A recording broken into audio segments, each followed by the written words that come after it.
नमस्कार साथियों। आज आपके बीच में बहुत लंबे समय बाद में लाइव आया हूं और मैं अपनी बात को शुरू करने से पहले आप सभी को बहुत बहुत धन्यवाद देना चाहता हूं। इस 2024 के जनरल इलेक्शंस में आप लोगों ने मुझे अपना आशीर्वाद दिया और आशीर्वाद देके तीसरी बार संसद में भेजने का एक मौका दिया है। बड़ी विपरीत परिस्थितियां थी, पर आप लोगों के आशीर्वाद से, प्यार से एक फिर बार मुझे मौका मिला है आप लोगों की सेवा करने का। बीते हुए साल के अंदर बहुत से इश्यूज़ के ऊपर मैंने बड़ा फोकस करके कोशिश करी है कि डेवलपमेंट जो मेरी कॉन्स्टिट्यूंसी में हो रहा है, अपनी लोकसभा क्षेत्र चूरू में जो भी विकास के कार्य हो रहे हैं, उन कार्यों के अंदर हम स्टार्टिंग से प्लानिंग की स्टेज से इसके अंदर एंटर करें, वहाँ फोकस करें। कुछ प्रॉब्लम्स आ रही है तो उनको वहीं पर रेक्टिफाई करने की कोशिश करें। इसी मकसद से पिछले एक साल से काफ़ी मेहनत करी है, और चाहे पानी हो, चाहे बिजली हो, चाहे हमारे हाईवेज़ का मैटर हो, और उन सभी मैटर्स के ऊपर बात करने का मैंने हमेशा अपना इनपुट्स देने की कोशिश करी है। और टाइम टू टाइम जिला प्रशासन के साथ में दिल्ली के अंदर भारत सरकार के अधिकारियों से मुलाकात हो, चाहे राजस्थान सरकार के अधिकारियों से मुलाकात हो, सबसे मुलाकातें करते रहे हैं। हाल ही में अपने चूरू शहर के लिए आज मैंने ये लाइव सेशन किया है। चूरू शहर में बनने वाला अग्रसेन नगर का आरओबी एक बहुत बड़ा चूरू शहर के लिए ज़रूरत भी थी, और उसी के बारे में काफ़ी इश्यूज़ हैं जिनके बारे में मैं टाइम टू टाइम बीते हुए 2 महीने से बोल भी रहा हूं, और आप लोगों ने उनको through media, through social media, newspapers के मार्फत पढ़ा भी होगा, देखा भी होगा। उसी के अंदर कुछ इश्यूज़ हैं जिनके इश्यूज़ को लेकर आज मैं आपके बीच में आया हूं, और कोशिश करूंगा कि मैं पूरे एक इशू को आपको समझा सकूं। और ये चूरू शहर का सबसे बड़ा इंफ्रास्ट्रक्चर प्रोजेक्ट है, और ये अपने शहर की रीढ़ की हड्डी मानता हूँ। इस प्रोजेक्ट को आप लोगों का सहयोग और साथ मांगने के लिए आया हूँ। कोशिश करता हूं कि कहीं जो भी आज के हालात हैं आपको उन सब बातों से मैं रूबरू करूं और आपको बताऊं कि क्या इश्यूज चल रहे हैं। उसमें आप लोगों का सहयोग की मैं उम्मीद रखूंगा। मित्रों, ये अग्रसेन नगर का आरओबी भारत सरकार रेलवे डिपार्टमेंट और पीडब्ल्यूडी के शेयरिंग बेसिस के ऊपर 25 अगस्त 2023 को सैंक्शन हुआ था, और सैंक्शन के अमाउंट इसकी 97.95 करोड़ रुपीस का ये आरओबी है, जो अग्रसेन नगर से चलेगा और एक टी पॉइंट बनेगी कलेक्ट्रेट की तरफ। एक रास्ता उसका लेफ्ट में टुवर्ड्स जयपुर रतन नगर होते हुए निकलेगा, और एक रास्ता अपना सिटी की तरफ आएगा। इसकी डिज़ाइन का ये पार्ट था। मेरी विजिट थी चूरू के अंदर आरओबी के पास में, तब मुझे इस चीज़ का एहसास हुआ, मैं और मालूम पड़ा कि क्योंकि जहाँ तक मेरे को पहले इन्फॉर्मेशन ये थी कि ये पुल कम्प्लीटली 4 लेन के रूप में इसका टेंडरिंग हुई है। 4 लेन के नाम के ऊपर टेंडर अवार्ड हुआ। कॉन्ट्रैक्टर ने 4 लेन के लिए बिडिंग करी थी, और ये 97.95 करोड़ रुपए का टेंडर सैंक्शनिंग हुई थी। और टेंडर जब छूटा तो 76.36 करोड़ रुपए के अंदर टेंडर छूटा है। और जब हमने साइट विजिट करी तो महसूस मालूम ये पड़ा कि काफ़ी कुछ शिकायतें भी लोगों की आ रही थी। रूमर्स थे कि भी शायद पुल की साइज़ को छेड़ दिया गया है। मालूम पड़ा कि टेंडर होने के पश्चात भी ये पुल करीब करीब 550 मीटर टुवर्ड्स अग्रसेन नगर की तरफ जा रहा है। करीब करीब 580 मीटर की तरफ ये टुवर्ड्स रतन नगर की तरफ जा रहा है। और ये दोनों पैच 4 लेनिंग थे, जिस पैच को 4 लेनिंग पैच को बाद में 4 लेनिंग पैच को बाद में ड्राइंग चेंज करके इसके 1/3 हिस्से को 4 लेन छोड़ दिया है, और 2/3 हिस्से को उन्होंने 2 लेन किया है। हमने इस बात को मेरा गौर से समझा, महसूस किया, और फिर मैंने अधिकारियों से जब बात करी तो मुझे मालूम पड़ा कि राइट ऑफ वे जो होता है, जिसके ऊपर हमें रास्ता बनाना होता है, उसकी लैंड की प्रॉब्लम के कारण वो उन लोगों के इस साइड को चेंज करने की कोशिश करी है। मुद्दा यहीं तक ही नहीं है। जब ड्राइंग को चेक किया तो ये महसूस हुआ कि आज की तारीख में इस पुल के अंदर जो हमारा ट्रैफिक पंखा सर्कल से आता है, इस पुल के ऊपर पंखा सर्कल सिटी का काफ़ी हिस्सा पंखा सर्कल की तरफ बसता है, और साथ ही साथ में हमारे तारानगर का, भालेरी का, सरदार शहर का, रतनगढ़ का भी ट्रैफिक पंखा सर्कल होके कलेक्ट्रेट की तरफ आता है, और जिनको जयपुर जाना होता है वो लेफ़्ट लेते हैं। इस पुल की डिज़ाइनिंग में फॉल्ट रहा है, प्लानिंग का हिस्सा फॉल्ट रहा होगा, और फॉल्ट होने के कारण जो डीपीआर बनी उसमें एक्सेस नहीं दिया गया। पंखा सर्कल से पुल पे कोई एंट्री नहीं है। अगर किसी व्यक्ति को अगर पंखा सर्कल से होते हुए आना है और अगर जयपुर जाने की उसकी इच्छा है, तो उसको पुल से लेफ़्ट लेना पड़ेगा, जो उन्होंने 3.75 मीटर की एक सर्विस लेन दी है। और वो सर्विस लेन के साथ, पुल के साथ साथ चल के आगे पेट्रोल पंप के पास में से वहाँ से गाड़ी घूम के ऊपर पुल पे आएगी, और पुल पे आने के बाद फिर वो जयपुर जा पाएगा। मुझे ये बहुत ही ज़्यादा इसमें मुझे बड़ी प्रॉब्लम नज़र आती है, क्योंकि 3.75 मीटर में बड़ा हैवी ट्रैफिक हमारे उस क्षेत्र से आता है। ट्रक्स भी आते हैं, बसेस भी आती हैं, छोटे साधन भी बहुत आते हैं, और कई कई बार परालियों की गाड़ियां भी आती हैं। तो वो 3.75 मीटर यानी 11 फुट 10 फुट के आसपास की रोड के ऊपर इतने बड़े ट्रैफिक को निकलना पॉसिबल मुझे नज़र नहीं आया। तो मैंने इसके ऊपर मेरी रिजर्वेशन रखी। मैंने कलेक्टर महोदय को भी और SCPWD को भी बात को बताया मैंने कि ये तो बिल्कुल ही सरासर गलत हो जाएगा, क्योंकि अगर ये हम सर्विस लेन ट्रैफिक को ऊपर चढ़ाएंगे तो ताउम्र इसके अंदर प्रॉब्लम रहेगी। और इतना बड़ा सिटी है, क्योंकि पुल की कंस्ट्रक्शन कोई 2 या 5 साल की नहीं, सालों साल के लिए होती है।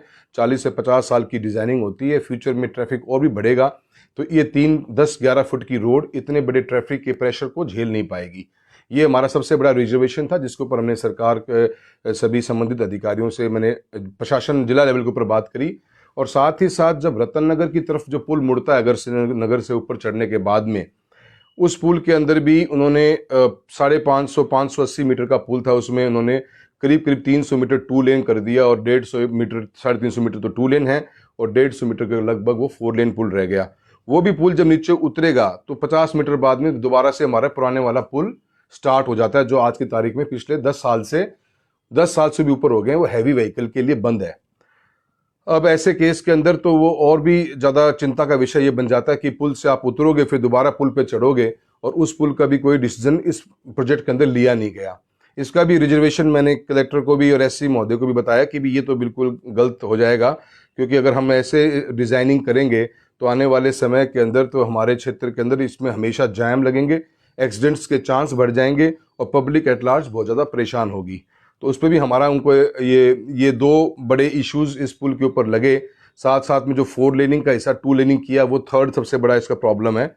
इसको लेकर जिले की मीटिंग करने के बाद में मैं जयपुर गया, और जयपुर जाने के बाद 17 फरवरी के आसपास मैंने जयपुर में PWD के सेक्रेटरी जो हैं उनसे, मिस्टर गुप्ता हैं, उनसे मेरी मुलाकात हुई।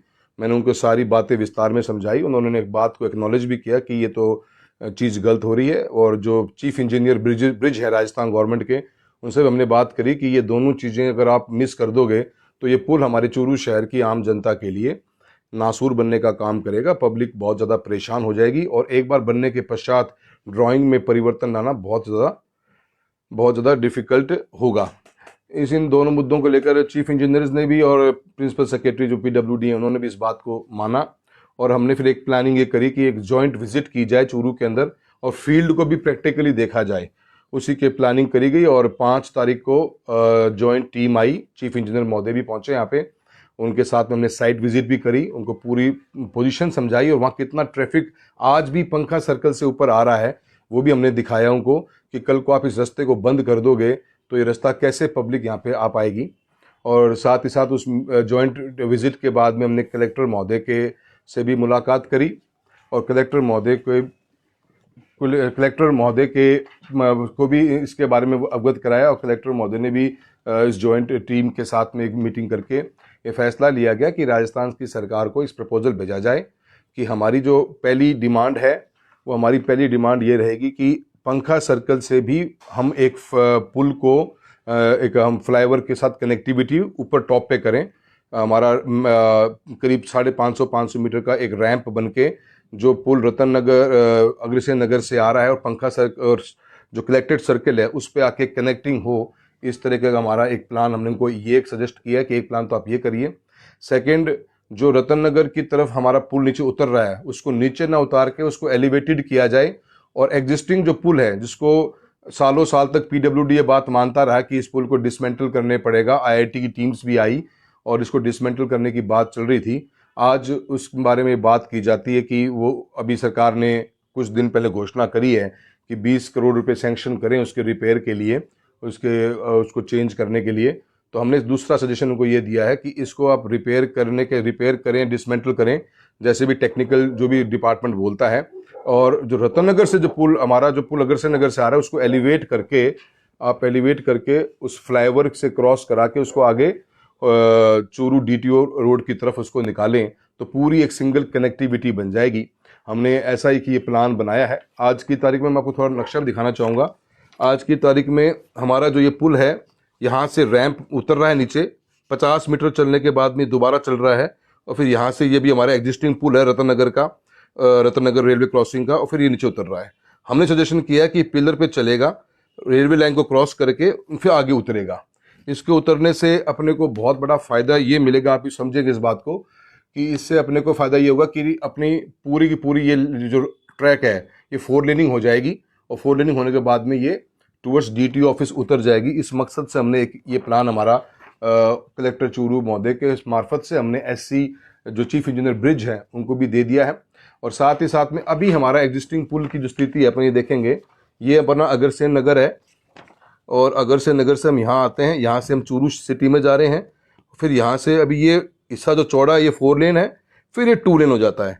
ऐसे ही ये रतन नगर की तरफ जा रहे हैं, ये 4 लेन है, फिर ये 2 लेन, और फिर ये अपना एग्जिस्टिंग ब्रिज है।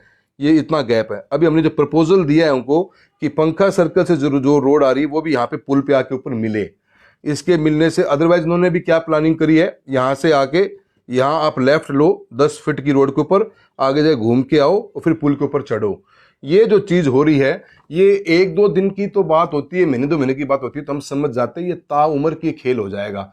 इसलिए हमारी पहली डिमांड कि पंखा सर्कल से भी कनेक्टिविटी हो, और इस कनेक्टिविटी को भी हम स्ट्रेट अवे में सीधा एक एलिवेटेड रोड के मार्फत से आगे लेके जाएं, ये हमारा प्लान है।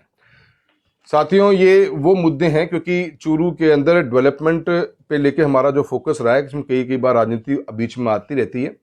हमने आज की तारीख में पहले भी जो फ्लाईओवर बना उसके साथ भी उसके अंदर भी बहुत कमियां रहीं, और कमियां होने के कारण 10-12 साल से वो पुल हैवी ट्रैफिक्स के लिए बंद है।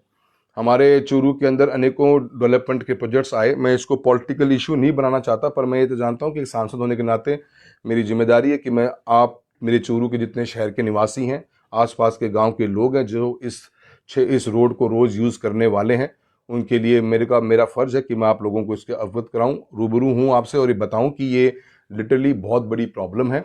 और इस प्रॉब्लम के अंदर मुझे आप लोगों का साथ भी चाहिए। हमने सरकार के सभी एजेंसीज को इसमें इन्वॉल्व कर लिया है। PWD के चीफ इंजीनियर से मुलाकात हुई, चीफ इंजीनियर ब्रिज के साथ में मुलाकात हुई, प्रिंसिपल सेक्रेटरी से मुलाकात करी, डिस्ट्रिक्ट लेवल पे कलेक्टर महोदय से मुलाकात करी, SC से मुलाकात करी है, सबको अवगत कराया है। और हमने इनको यही गाइड किया है कि आप इसकी ड्राइंग को चेंज करिए। 20 करोड़ रुपए की आपने सेंक्शनिंग कर दी है पुराने पुल के लिए। एडिशनल करीब 15-16 करोड़ रुपए, 17 करोड़ रुपए इस प्रोजेक्ट के अंदर ऑलरेडी बचे हुए हैं। ये करीब 35-36 करोड़ बन जाते हैं। हमें 50 करोड़ रुपए की और एडिशनल रिक्वायरमेंट है। 50 करोड़ रुपए हमें और एडिशनल मिल जाते हैं तो ये 80-90 करोड़ रुपए का ये टोटल प्रोजेक्ट हमारा कंप्लीट हो जाएगा, और ताउम्र चूरू शहर के लिए एक ये फायदे का काम करेगा। राजनीति से ऊपर उठकर इसमें कोई मेरा तेरा नहीं, किसी की वाई लूटने का काम नहीं, पर ये आम जनता के हित का काम है। पहले भी 2-3 ऐसे प्रोजेक्ट्स इस सिटी के अंदर आए जिनकी साइट लोकेशन जो आइडेंटिफाई की गई, वो साइट इतनी गलत थी कि उस साइट के लिए आज भी वो प्रोजेक्ट्स, वो एसेट्स आज भी यूज़ नहीं आ रहे। मैं उनके बारे में आज इस लाइव सेशन पे चर्चा नहीं करना चाहता, पर मैं आप लोगों के लिए, आप लोगों से आपका सहयोग मांगने के लिए आया हूँ।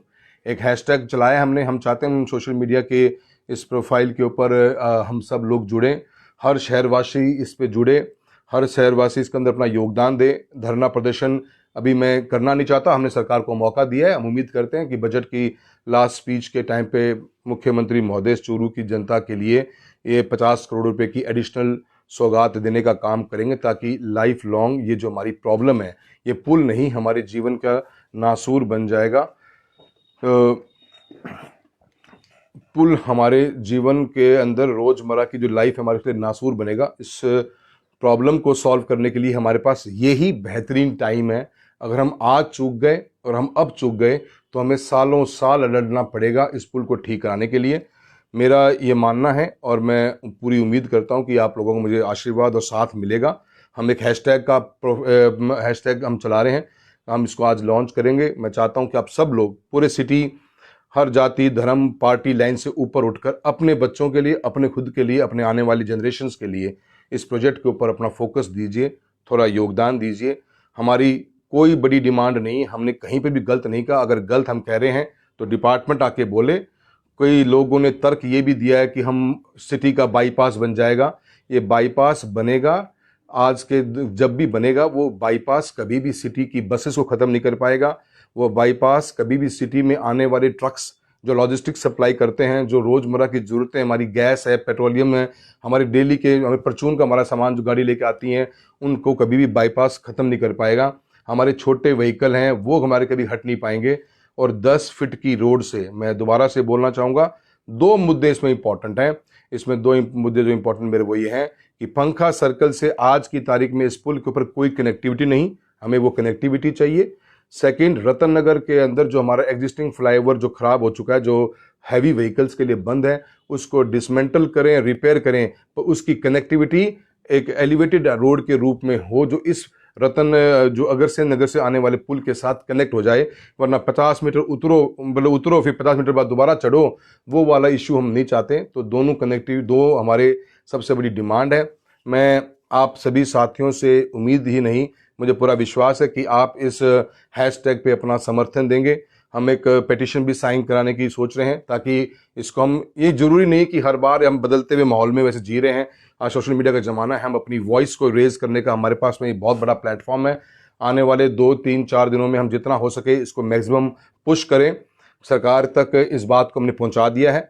हम ये मानते हैं कि सरकार के अधिकारी भी इस बात से सहमत हैं। अगर कोई भी इससे असहमत हो तो हमें कन्विंस करने की कोशिश करें, हम कन्विंस होने के लिए भी तैयार हैं। पर मैं कन्विंस किसी हालत में भी नहीं हूँ। पिछले 11 साल से भारत सरकार की standing committee on national highways, ministry of road and transport का मेंबर हूँ। हाईवेज को, रोड्स को थोड़ा बेटर समझते हैं और इतना जरूर जानते हैं कि एक सिटी को मैक्सिमम ट्रैफिक जो वहाँ से हमारा आता है, उस ट्रैफिक को हम हवाले नहीं कर सकते 10 फुट के रोड के सर्विस लेन के साथ में। हमारा साथ में मेडिकल कॉलेज भी वहाँ पे है, उस मेडिकल कॉलेज के साथ में भी बहुत बड़ा ट्रैफिक का कंजेशन बनेगा। इसलिए अपन सबको जागना चाहिए और मैं उम्मीद ये करता हूँ कि आप लोग मेरा सहयोग करेंगे। सरकार हमारी बात को सुनेगी। हम आज सिर्फ हमने इशू को पॉइंट किया है और पॉइंट आउट करके इशू को सरकार के सामने रखा है। सरकार हमारी बात नहीं करेगी, नहीं मानेगी तो हम अपने अलग रास्ते अपनाएंगे। पर आज मैं चाहता हूं कि चूरू शहर जो हमारा शहर है, इस शहर का ये कि बड़ा प्रोजेक्ट आ रहा है। इस बड़े प्रोजेक्ट के अंदर जो गलतियां जो डीपीआर बनाने के समय पर हुई हैं, जो गलतियां आज अधिकारी कर रहे हैं, जो उनको पता है वो बंद कमरों में तो हाँ भी भरते हैं कि यहाँ ये गलत हो रहा है, उनको हमें आज रोकना है, हमारे आने वाले कल के लिए रोकना है। आप लोगों का सहयोग मांगता हूँ। अब आप मुझसे कोई भी अपन आने वाले 5-10 मिनट में, कोई 5-7 मिनट कोई भी अपन बातचीत करना चाहें, कुछ पूछना आप मुझसे चाहते हो या किसी को कोई क्लैरिटी नहीं हो, तो मैं उसके लिए अपन क्वेश्चंस आंसर कर सकते हैं। आप जो भी पूछना चाहें तो मैं आपको उसके बारे में बता सकता हूँ। बस लास्ट अपना ये आप अवश्य इसको समझ लें, हमारी डिमांड पंखा सर्कल से आने वाले इस रोड की एक इम्पॉर्टेंट है हमारी ये, और सेकंड हमारा ये एलिवेटेड रोड जो हमें रतन नगर की तरफ जाने वाला चाहिए। आप लोगों से उम्मीद करता हूं कि इस हैशटैग को आप जितना ज़्यादा हो सके पुश करिए, सपोर्ट करिए चूरू के लिए, चूरू के आरओबी के लिए। सब खड़े होइए, stand up for Churu ROB. बहुत बहुत धन्यवाद।